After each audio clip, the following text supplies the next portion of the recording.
Thank you. I don't know if I can speak after that.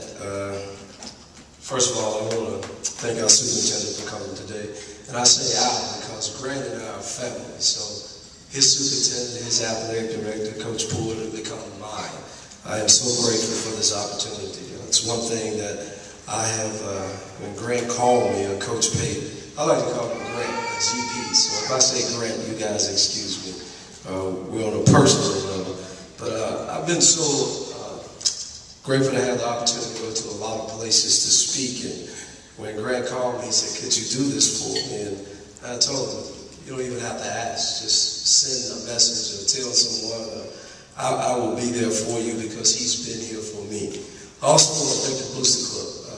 Wouldn't be without you guys that I would have the opportunity to be here because I know how important the Booster Club and family for these young men and how important you guys are. And hopefully I can speak to you tonight a little bit on just how important support really is for these young men that we're going to honor tonight and celebrate the end of the season. And for some of these young men or seniors, kind of giving them a send-off of taking some things that they've gotten from this program and from this school into this world that they're fixing to go into. And hopefully they'll have the same kind of success or more success once they leave here. I want to thank Dr. Payton. Dr. Payton, can you stand? Please stand for me. This is Coach Payton, as you all know. This is his dad. But this is the first guy that gave me an opportunity in coaching. And I want to thank you personally. We go way back to small beginnings, as people would like to say, but there was things that you implemented while I was there at Livingston University that has helped. We were there and the program wasn't going very well, and you talk about support. Dr. Payton supported us. Not only did he help us financially, but he helped us with his presence. He also, as you all know, he yelled at the referees and got us a few calls. So he helped us build a great program there. Is Max still here? I don't see him. Max Howell. I know you all hear Max Howell. Max Howell can be credited for the first guy that really taught Rod Barnes how to recruit. And I oftentimes tell him, I lost my job at Ole Miss because of Max Howell, because he didn't teach me well enough to recruit, so I'm learning that now. But he's a great friend of mine. I know him, and I know some of us, is he excited about being fired? But I think we learn from every situation. Adversity in our lives gives us opportunity for success. So what happened at Ole Miss was obviously adversity in my life, but it's given me an opportunity. And tonight, hopefully, I can just speak a little bit to inspire these guys. I know you guys want your trophies and you want your awards, and you want to get back home, and some of us are Ole Miss fans, so we want to figure out what's going on in the game. So I'll try to be real short. The Mississippi State fans, you probably want me to keep everybody here. But I want to thank Grant Payton, Jaworski Rankin, who worked with me, and I tell the story and say something to you. Jaworski Rankin came to Ole Miss as a freshman, looking for something to do, not knowing exactly what it was that he would like to do. He wanted to play basketball, and guys, he just wasn't good enough. And so I told him to come and be a manager, and he got a chance to be a manager. But the thing that excited me the most about him, because I wanted to realize, and I spoke this to Coach Payton, there's probably, for me to be honest with you, there's probably not a guy in this room that's going to be a professional as far as a basketball player. That seems kind of harsh to say sometimes. But I think we're in a time, even in our lives, in a time in our world system, that we need to be honest and real with each other. And people are looking for the truth and honesty.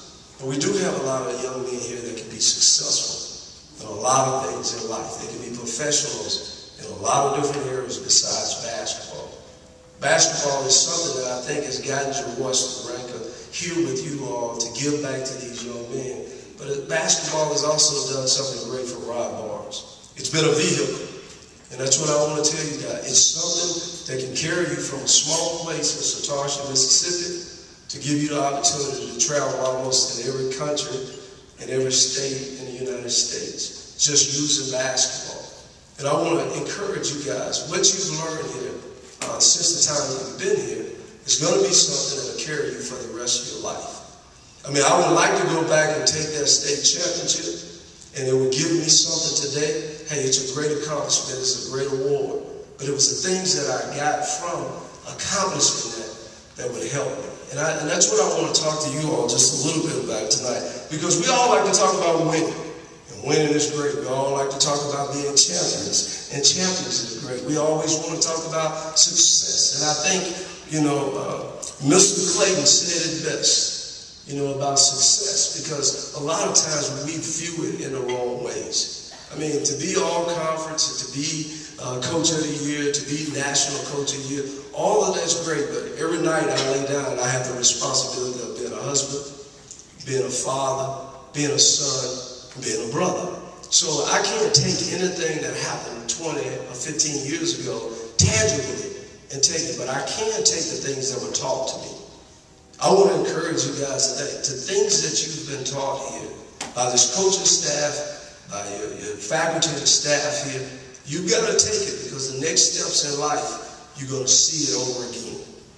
I remember being in high school my sophomore year, and we were playing, and we were the team that was the surprise team, as you guys like to say, the Cinderella team. I'm sorry, my freshman year. And all of a sudden, we got all these hotshot freshmen. We get to the regional tournament, we get an opportunity to play, I get hurt. At that time, I was about the third best player on our team, and all of a sudden, here we go, adversity. Here I am, down, when we got an opportunity to go to the state tournament.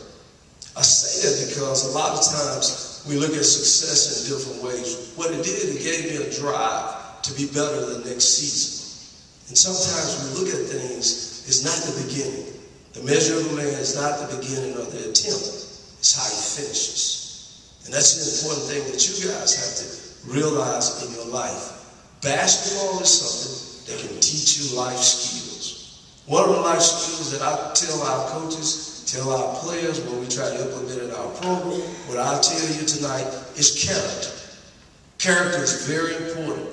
A lot of people say, well, it's one of those things that, when I'm in front of you, you act one way, and when I'm not around, you act another way.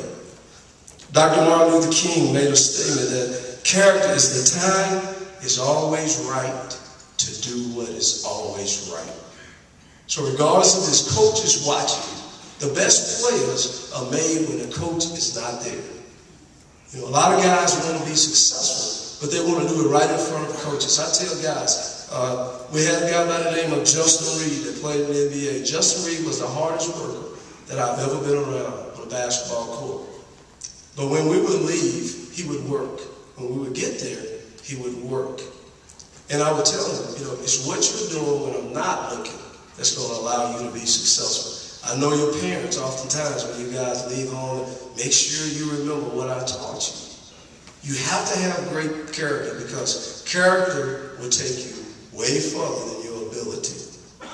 The second ingredient that I think that will help you be successful is hard work. There's no substitute for it. Oftentimes I tell people, the person that comes in early and stays late usually is the one that has the most success. Jerry West made a statement. He said, you can't get much done only working while everybody is looking.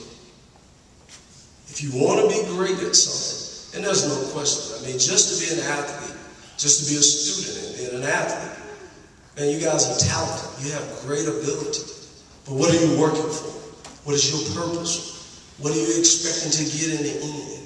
Because oftentimes I tell guys, if I am one of those guys, and let's take this measure right here. And I tell the guys, they won't tell me and talk to me about being an NBA player. I said, well, I know a guy, and I told my son this, that gets up at 5:30 in the morning on his own. Not his parents getting him up. Gets on his own. He makes 300 shots a day in the morning. He goes to school, makes good grades. Afterwards, they practice. When everybody's gone, he's back in the gym with 300 shots again. 600 shots a day. So he's making 600 shots a day. Not shooting, making.